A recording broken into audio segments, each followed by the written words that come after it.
Hey, welcome back to another episode of the Meandering Marketer. And today I want to talk about getting through to hard to get through to type people. So if you're in the capital raising game, or if you've ever tried to get a hold of somebody that's a rung or two up from you on the social economic ladder, then you know how frustrating that can be to get somebody's attention. And then if you do actually get a meeting, then you're kind of going in there almost feeling like you're a beggar with your hat in your hand. Well, I'm going to show you a way that you can kind of flip the script on this and get in touch with people that might not otherwise pay attention to you, and that's with a podcast. All right, so let me tell you a little story about a client of mine named Matt. So last year, we started working with Matt on a podcast with him, and he wanted to get a hold of high income, high net worth people like we all do, right? Accredited investors. And we got him an interview with a gentleman who runs a $1 billion fund, billion with a B. So very, very high up, number of rungs up on Matt. Now, this gentleman was pleased to meet with Matt because we offered him something in value first, which was an interview on Matt's podcast. And here's what you got to remember. Most accredited investors are successful business owners, entrepreneurs, professionals, or executives. That's kind of how they made their money. And most of these kind of people are in the business of generating publicity for themselves and their companies. So they're always looking for ways to get in front of a camera, get in front of an audience. So when you have your own podcast, that's what you are providing for them. So we set up this interview with this gentleman from Matt. The gentleman was absolutely thrilled to be interviewed by Matt. And here's the cool thing. Instead of Matt being all nervous about meeting this guy, this billionaire was all nervous about meeting Matt. Right? He had never been on a podcast before. He was excited about it. He'd never been invited on one before. So this is kind of a new thing, something different for him. And the two of them connected very, very well, stayed in touch, had numerous coffee meetings together, and are on the path to doing business together. So if you want to connect with high income, high net worth people who might not otherwise give you the time of day, then consider starting your own podcast. It's a fantastic way to what I call lead with the giving hand, to give value first.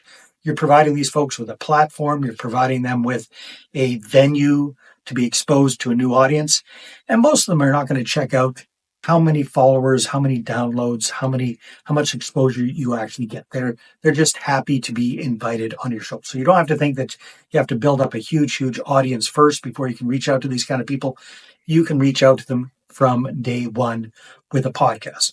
So again, if you're trying to break through, if you're trying to cut through all the clutter and all the noise out there and connect with these people in a non-salesy way, and to get your foot in the door to create that relationship, and I think a podcast is a fantastic way to do that. And then one of the things I love about having your own podcast is it really does shift that whole dynamic. So instead of you being nervous going in and chatting with somebody who's kind of above you, a few rungs above you, you can feel confident knowing that you are the host of your own show, and the other person is going to be a little bit nervous about meeting you.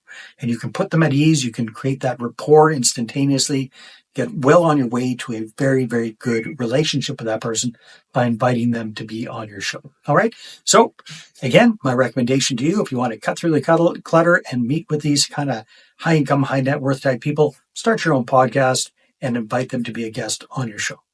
All right. Today we are zooming in from beautiful Bruges, Belgium, which is towards the end of our trip, our whirlwind France, Belgium, and trip that we're on right now.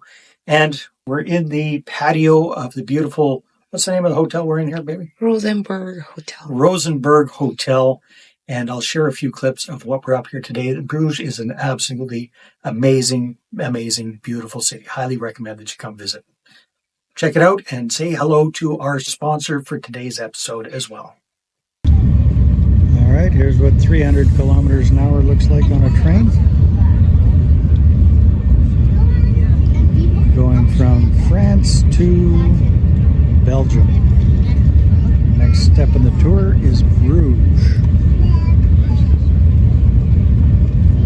Pretty fast.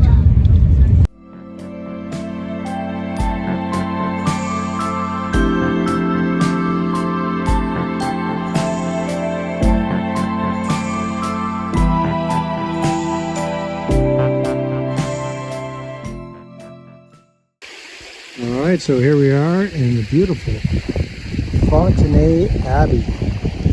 Speaking of beautiful, there's lovely Miss Max. Hello. Very nice. This was built in like 1100 and something.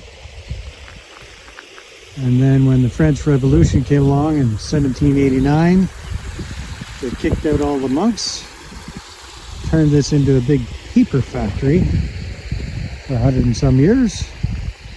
And then some rich guys bought it, kind of reverted it back to a, well, not back to a monastery, but to a, brought back the buildings and everything the way they were. Anyway, it's absolutely gorgeous. This episode is brought to you by the OC Power Players podcast, hosted by Danny Flores. Tune in for candid conversations with Orange County's top performers in business, life, and leadership. Listen now at ocpowerplayers.com.